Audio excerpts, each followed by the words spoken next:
may daily routine. Ito ang ginagawa ko everyday. Sa mga oras ito, nangungumpay ako ng mapier upang upay sa aking kambing. Tawag dito ay napier grass o mapier. At ito nga, hindi alam ito ng may-ari na pinangungumpay ko yung kanilang mapier grass.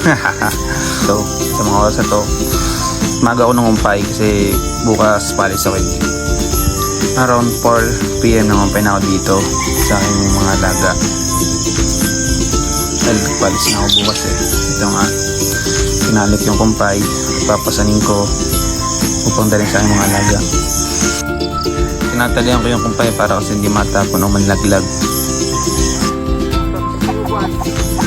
At ito nga, ibinaba ko yung kumpay sa upa na ginawa namin ng kapatid ko. At ito po ang aking mga alaga, isang purebred at saka isang upgraded. Yung aking purebred na yan, ito yung pula or red. Anak niya dapol, isa lang po. Sa susunod video papakita ko po dito yung anak niya. Maraming salamat po sa inyong panonood ng aking video. Kaya makikilike and share na rin po ng aking video.